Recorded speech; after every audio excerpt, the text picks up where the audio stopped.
Bueno, pero a Nat King Cole lo vamos a callar un momentito porque le toca el turno a Marta González Peláez.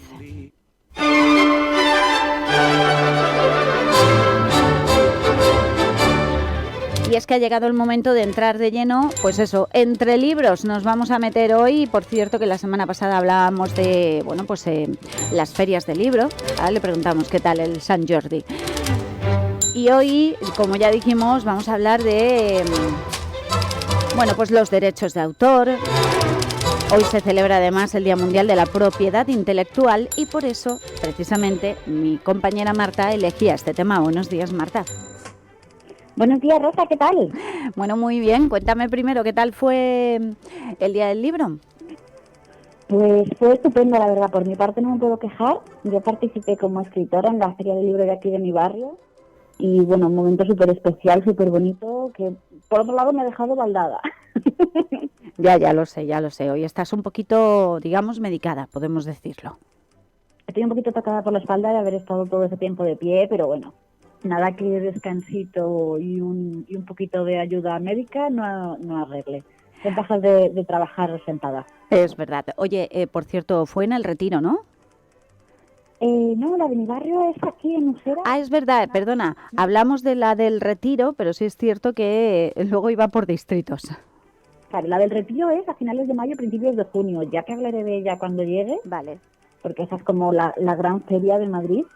Y vale. Bueno, merece su propia mención. Bueno, y como ya nos anunciaste, hoy hablamos de cosas interesantes como los derechos de autor, pero me vas a contar alguna que otra noticia al principio, ¿verdad? Sí, es que hoy ha habido varias noticias interesantes y además, como sé que es un tema densito que puede tal, quiero tocarlo como muy por encima, mencionando solo las cosas más interesantes y que creo que la gente debe conocer. Así que, bueno, vamos a hacerlo ligerito y bien. Así que si quieres empezamos por las noticias. Venga, pues empezamos con la primera, de Mónica Rodríguez. Pues mira, hoy deberíamos felicitar a Mónica Rodríguez y Patricia García Rojo, ya que han ganado los premios SM de literatura juvenil infantil. Mónica Rodríguez con su novela, con su libro Más valiente que Napoleón, se ha llevado el premio Barco de Vapor a infantil. Y Patricia García Rojo, con El verano que llegaron los lobos, se ha llevado el premio Gran Avilar juvenil. Oye, muy bien, ¿no? Dos galardones que son importantes en el mundo de la literatura también. Muy importantes porque quizá nosotros conozcamos SM más por la parte editorial. Creo que todos de niños habremos tenido algún libro de la editorial SM. Pero es que en realidad SM es una organización sin ánimo de lucro que sus beneficios los destina a que ningún niño se quede sin educación de calidad. Pues mira, encima si estamos o hemos comprado algún libro de la fundación o de SM, pues oye, pues estamos también ayudando, ¿verdad? Claro, ayudar. Y además que yo creo que casi todos de nosotros hemos tenido algún libro de SM sin saber que era benéfico. Es verdad, todos hemos tenido alguno, diría yo. Bueno, pues ya lo sabemos. Felicitamos a Mónica Rodríguez y también a Patricia García Rojo por esos premios.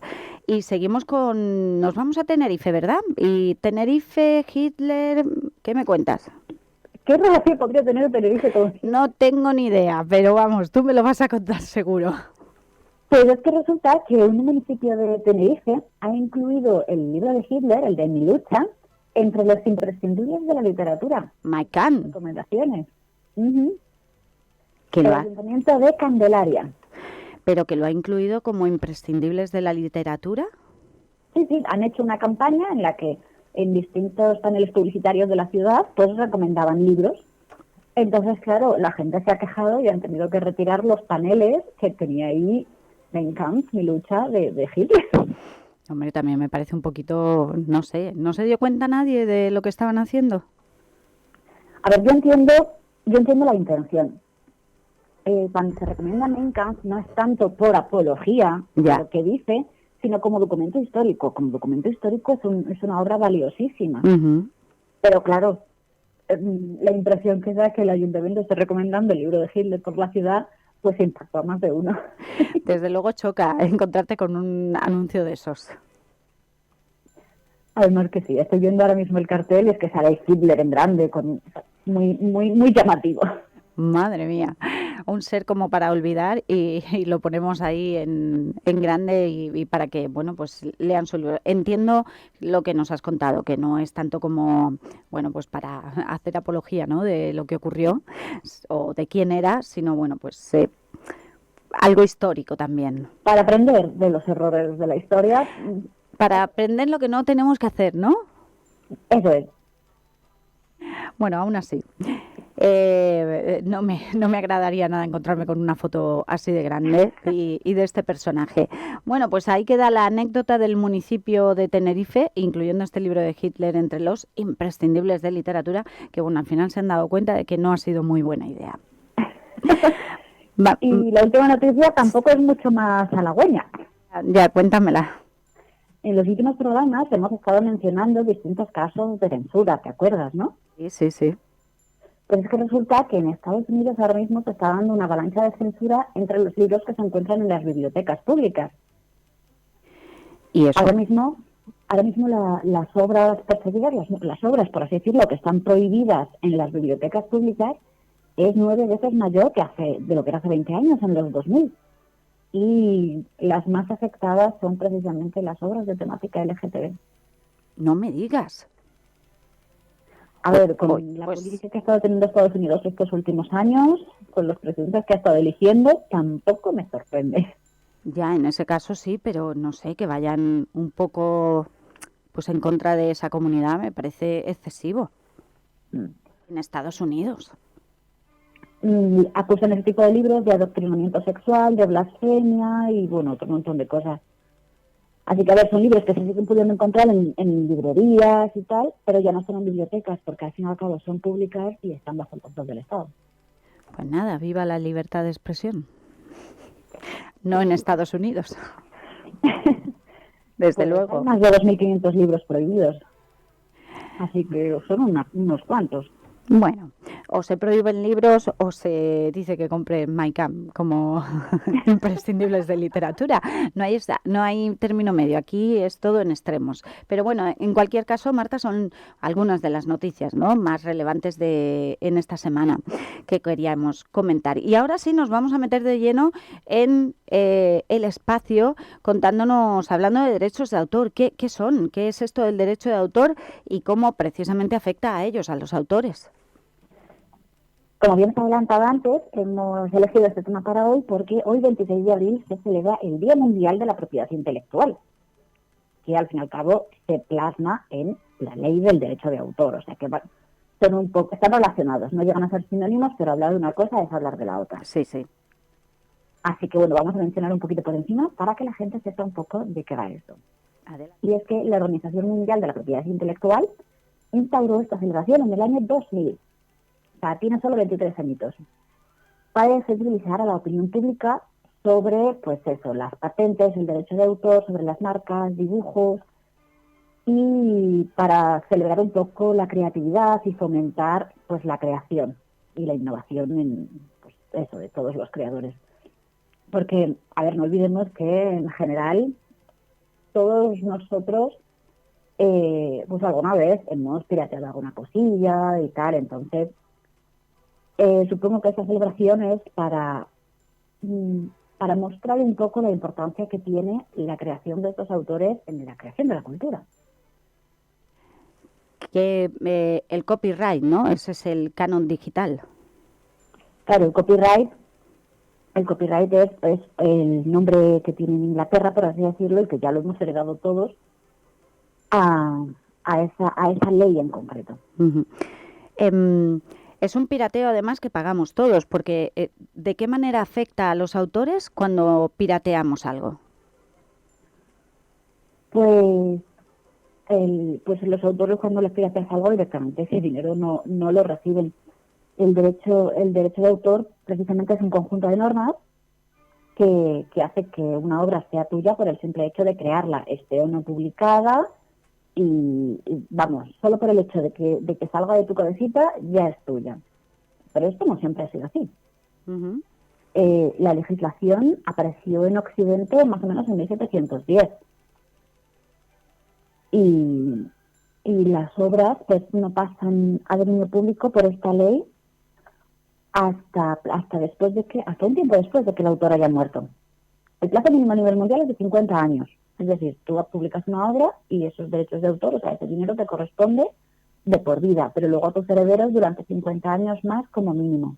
Ujú. En muchos países ese tiempo se ha extendido y, por ejemplo, en Europa es de 70 años. En México llega a 100. Ujú. Y ya una vez pasado ese tiempo, la obra entonces puede ser utilizada de forma libre, respetando siempre los derechos morales del autor. Es decir, no Ajá. puedes coger la obra para hacer apologías y tergiversar el mensaje ni nada de eso. Sí, pero ya se deja de cobrar por ello, ¿no? Ya deja de cobrar el autor. Ahora al final hablaremos de eso. Vale, vale. O sea Lo que que... has mencionado antes del canon digital es algo que ocurre en España. Y es que, como en el resto de Europa, pues son 70 años, pero tenemos esto, el canon digital. Es que la ley de propiedad intelectual recoge el derecho a la copia privada. Es decir, tú, si tienes un libro, puedes hacer fotocopias para ti. Si tienes un disco, puedes hacer copias para ti, sin compartirlas y sin ánimo de lucro.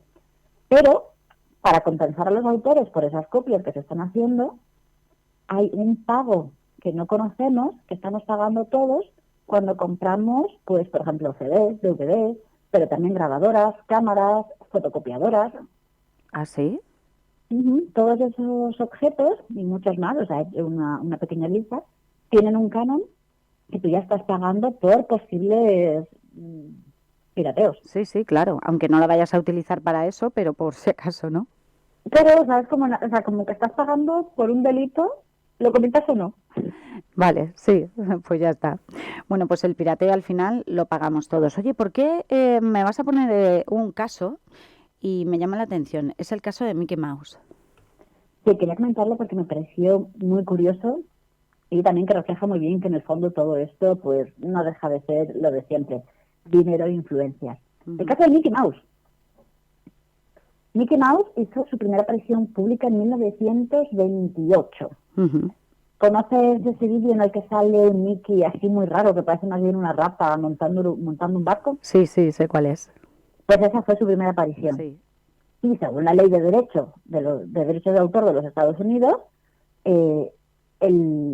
eso, pues a Mickey les pertenece durante 56 años desde su creación, es decir, hasta 1984. ¿Qué pasa? Que Disney no es precisamente una empresa pequeñita. Entonces, cuando llegó el momento, la compañía presionó y presionó y presionó y consiguió que la ley se extendiera hasta los 75 años. Es verdad, de eso se habló hace no mucho. Sí, se habló hace no mucho, porque es que digamos que esta propiedad sobre Mickey caduca en 2024. Exacto. A partir del año que viene... Mickey será libre. Bueno, tiene truco. La Ya. gente y los periódicos dicen que Mickey será libre, pero en realidad los derechos de autor que están a punto de expirar son los que protegen ese vídeo en concreto, ese cortometraje en concreto, que es de 1928, pero no las versiones posteriores de Mickey, que son las que todos conocemos. Ah, pues entonces quedan derechos de autor de Mickey para rato, ¿eh? Claro, además es que Disney tienen marcas registradas de todos sus personajes y las marcas registradas son privadas, se pagan y esas no caducan nunca. Claro, ahí está el tema. Tienes derechos de autor, pero si quieres que, pues que no caduque, tienes que hacer una marca registrada. Eso es, que es esa R metida en un circulito que nos encontramos a veces Justo. Y esa es de pago. Bueno, pues ahí está el caso de Mickey Mouse y ahora quiero que me cuentes qué es la copia izquierda. El copyleft es una cosa que ha surgido porque esto del copyright y los derechos de autor genera muchísimo debate. Hay gente que está a favor, hay gente que está en contra, y la gente que está en contra alude precisamente al tema de la libertad de expresión, la libertad de lectura.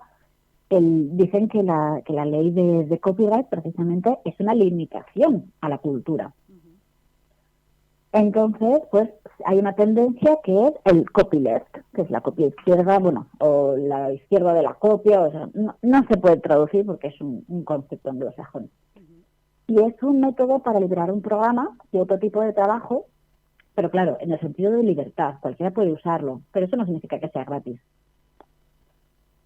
Entonces, primero tienes que tener un producto registrado y luego ya puedes registrarlo de forma abierta, de tal forma que todo el mundo puede utilizarla. Esa es la copia izquierda.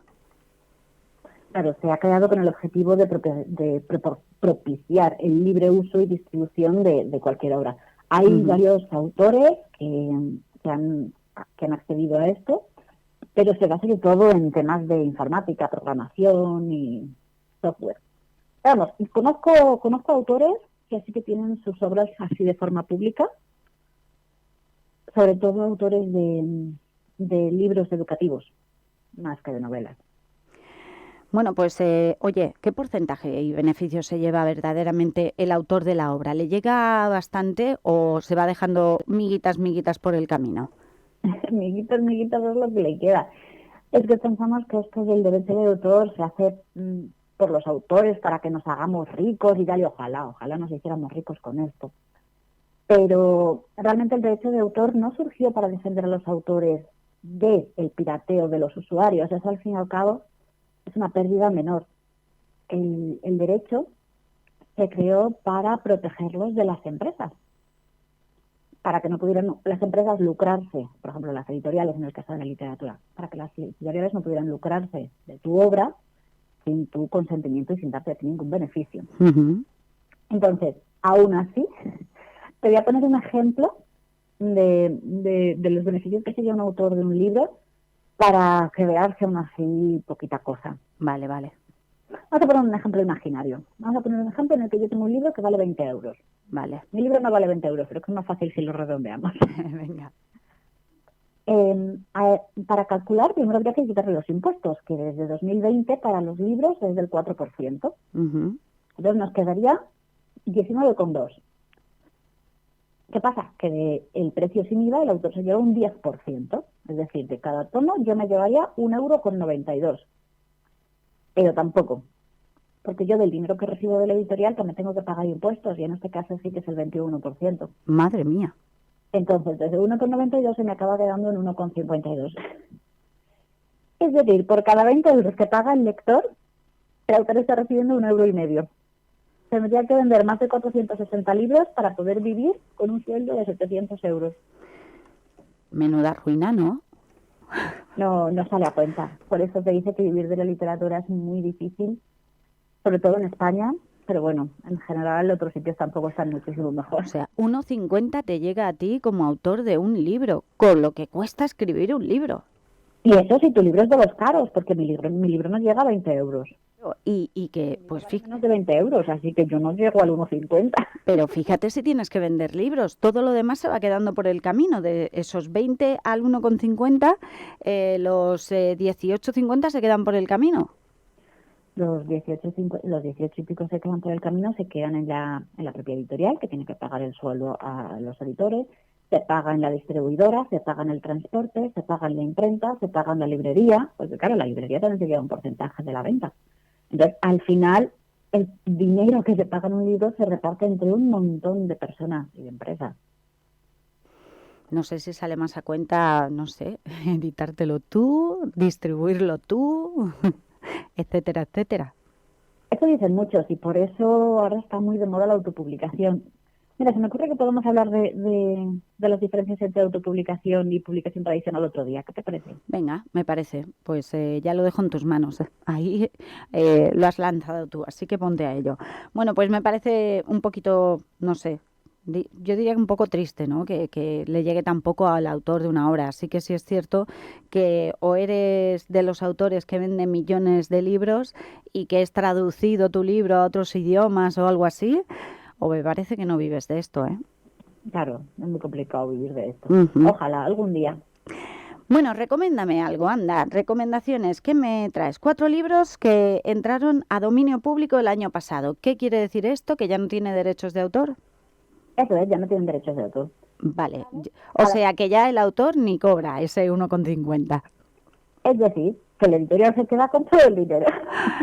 Qué bien, ¿no? Las editoriales se frotan las manos, ¿no? Cuando, hombre, 75 años después, también hay que esperar un ratito, para que llegue eso, pero las nuevas generaciones, los herederos de las editoriales, se las pueden quedar. Me gusta que uno de ellos, que ya podemos comprar sin derechos de autor, no quiere decir que vaya a ser más barato también, es Winnie the Pooh.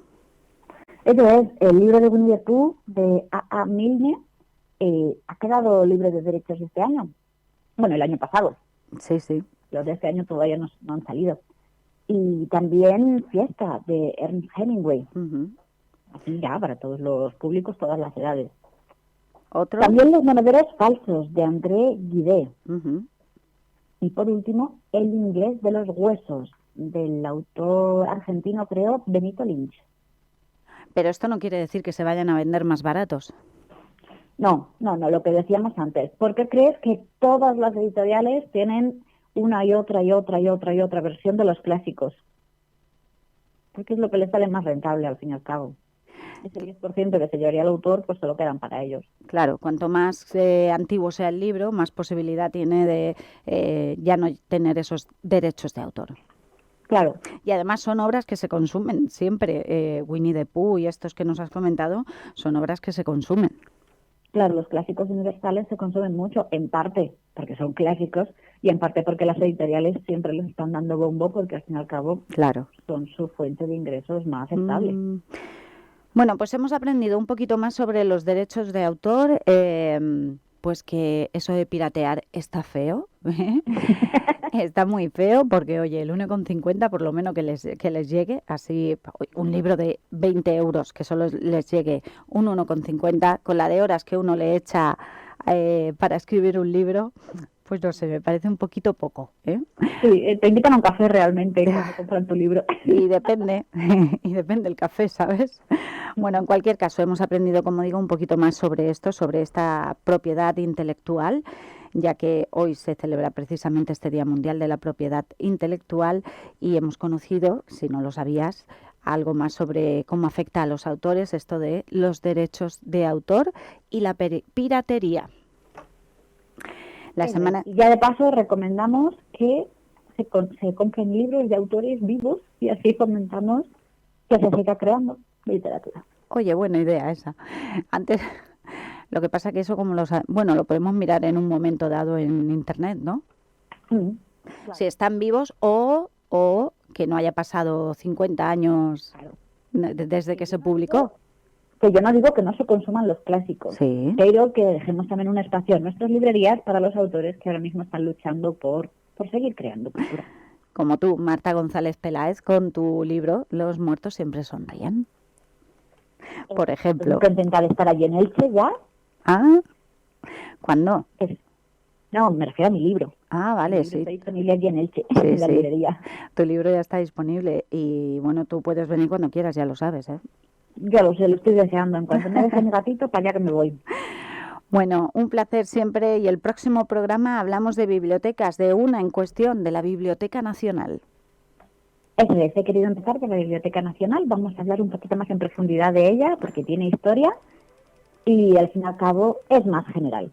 No es ni de aquí de Madrid ni de ningún sitio concreto, es de todos. Pues me parece muy buena idea, Marta. Así que si te parece bien, la semana que viene conectamos de nuevo contigo. Estamos el miércoles que viene de nuevo. Nos sumergimos entre libros contigo, con nuestra escritora de cabecera, Marta González Peláez. Gracias, Marta. Gracias, Rosa. Aquí estaré. Hasta luego. Hasta luego.